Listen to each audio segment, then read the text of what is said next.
Hello my lovely YouTube family, कैसे हैं आप सभी। डेली लाइफ विद मीत में आप सबका बहुत बहुत स्वागत है।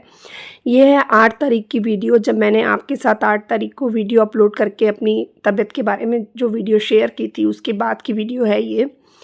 और यहाँ मेरा कोविड टेस्ट होने वाला था। मुझे खांसी बहुत ज़्यादा आ रही थी, नॉन स्टॉप खांसी की वजह से डॉक्टरों को ये था कि कहीं कोविड तो नहीं हो गया। तो यहाँ कोविड टेस्ट हो रहा था। इससे पहले ईसीजी वगैरह मेरी हुई थी, क्योंकि मेरी हार्ट बीट 135 के करीब चल रही थी, जो 72 होनी चाहिए।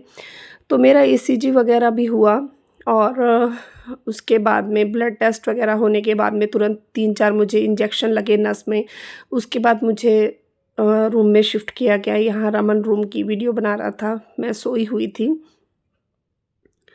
और ये समय इतना मुश्किल का निकल रहा था, मेरे से समय बीत नहीं रहा था। ऐसा लग रहा था कि पता नहीं मैं किन झंझटों में पड़ गई हूँ, क्योंकि जब हम हॉस्पिटल पहुँच जाते हैं तो हम एकदम मैं तो अपने आप को एकदम लाचार महसूस करने लग जाती हूँ, क्योंकि अपन घर में जब रहते हैं तो एकदम फ्री रहते हैं, और जब हॉस्पिटल पहुँच जाते हैं ना तो दूसरों पे डिपेंड हो जाते हैं। यहाँ पे लक्की और बॉबी खाना लेकर आए थे उस दिन, तो वही तीनों टाइम का कर रहे थे।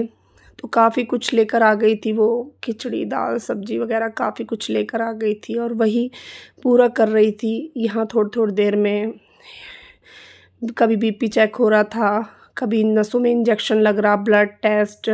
और कोविड टेस्ट के बाद मेरा ब्लड टेस्ट हुआ, फिर अगले दिन लीवर टेस्ट हुआ, सीटी स्कैन हुआ, ईसीजी हुआ, और फिज़ियोथेरेपी मेरी रोज़ होती थी।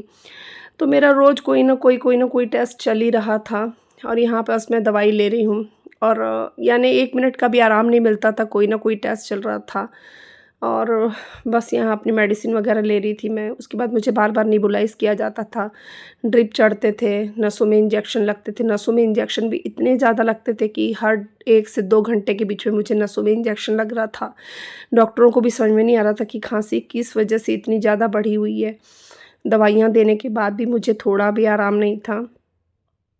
तो बस यहाँ पे मेरे को इंजेक्शन वग़ैरह लग रहे थे, और धीरे-धीरे समय निकल रहा था। सबसे बड़ी बात आपको ये बोलूँ कि जब हम बीमार होते हैं तभी हमें ये पता चलता है कि कौन अपना है और कौन हमारे लिए कितना करता है।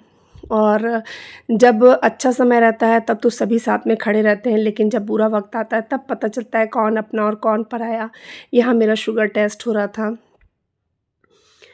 ख़ैर, बोलते हैं ना कि इंसान को अपने पर ही रखना चाहिए। नहीं सोचना चाहिए कि कौन हमारे लिए कितना कर रहा है या नहीं कर रहा है। तो बस ये है कि आगे के लिए ज़िंदगी में सबक मिल जाता है कि किसने हमारे लिए किया है और किसने हमारे लिए नहीं किया है।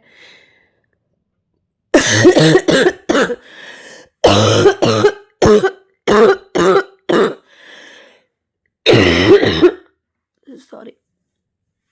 बस यहाँ पे ज़्यादा मुझसे बोला भी नहीं जा रहा है। खाँसी बहुत ज़्यादा आ रही है, अभी भी मैं ठीक नहीं हूँ। और यहाँ क्या है, इस हाथ में स्वेलिंग आ गई थी तो उस हाथ में ड्रिप के लिए लगा रहे थे। तो नस भी नहीं मिल रही थी, बड़ी मुश्किल से मेरी नसें मिल रही थी, और बस अब ड्रिप चढ़ने लगी है। और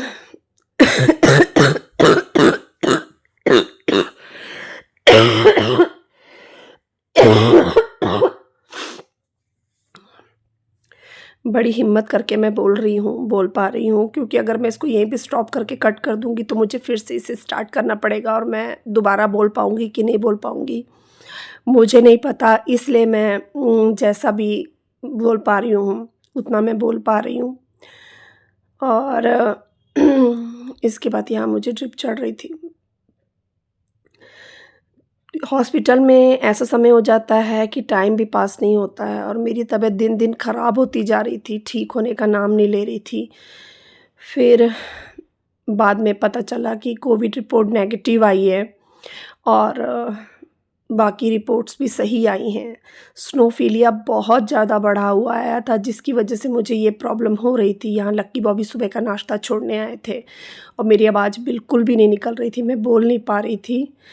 तो बस यही था अरे बस बच्चे भी दिन में आ जाते थे और मेरे पास ही बैठकर पढ़ाई वगैरह कर लेते थे और ये रात रुकते थे और इनका भी आना-जाना लगा रहता था। ये भी पास में बैठे रहते थे, बच्चों को भी घर का करना होता था, थोड़ा बहुत देखते थे। जितना कर पा रहे थे, कर रहे थे। प्री बोर्ड के एग्ज़ाम चल रहे हैं बच्चों के भी, तो वो भी डिस्टर्ब हो गई थी उनकी पढ़ाई दोनों की। और मैं घर में नहीं थी तो बच्चों की मतलब उतने बच्चे अपने यहाँ केयर नहीं कर रहे थे, तो शरण को भी सर्दी वगैरह हो गई है। तो चलिए ठीक है, मिलते हैं नेक्स्ट ब्लॉग में। बाय।